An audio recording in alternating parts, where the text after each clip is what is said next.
আগেকার যুগের মেয়েরা যেভাবে স্কুলে যেত ভার্সিটি, এখনকার যুগের মেয়েরা যেভাবে স্কুলে যায়।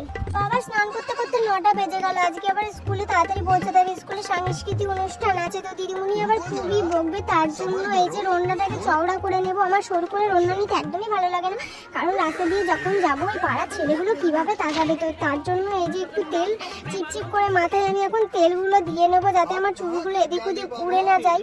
দিদিমণি তখন আমার বলবে যে সিনেমা হিরোইনদের মতো চুল উড়িয়ে মানে যাচ্ছে আর কি। তার জন্য আমি এখন চুলগুলোকে সুন্দর করে বেঁধে নেবো। বাবা সিনেমা হিরোইনরা বাবা কিভাবে চুল বাঁধে, আমি তো পারিই না বাবা। ঘড়ির দিকে তাকাতে তাকাতেই আমার সময়টা কেটে যাচ্ছে। তো তাড়াতাড়ি করে এখন একটা চুল বাকি রয়েছে, এটা এখনই বেঁধে নেবো।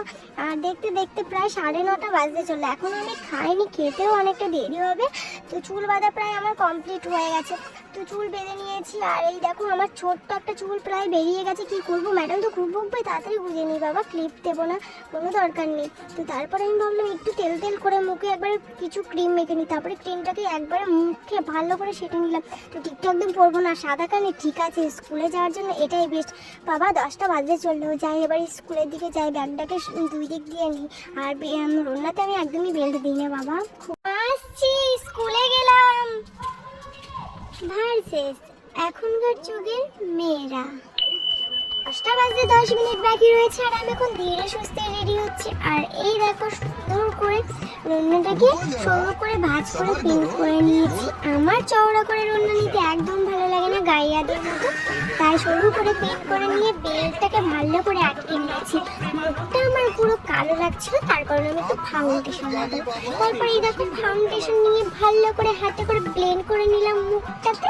আর আমার হাতে নেল পালিশগুলো একদমই তুলিনি, যা ইচ্ছা বলুক ম্যাডাম, আমার তাতে কিচ্ছু যায় আসে না।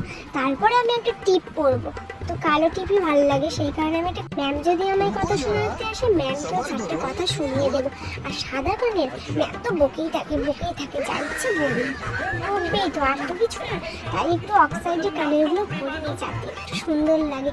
চুলটাকে ভালো করে গার্ডার দিয়ে টেনে বাঁধবো। তো পার্স ক্লিপ ইউজ করবো না, পার্স ক্লিপটা থাক।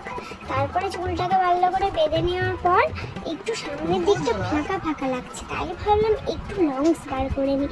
আর এই যে লংসও বার করে নিলাম। ম্যাম যদি আমায় কিছু কথা শোনাতে আসে, ম্যামকেও বলে দেবো। আপনারা যখন ম্যাচিং করে লিপস্টিক, ম্যাচিং করে শাড়ি, ব্লাউজ, কানে সবই পরে আসেন, তখন কিছু যায় আসে না, তাই না? তারপরে হালকাভাবে ঠোঁটটাকে গোলাপি করে নেব।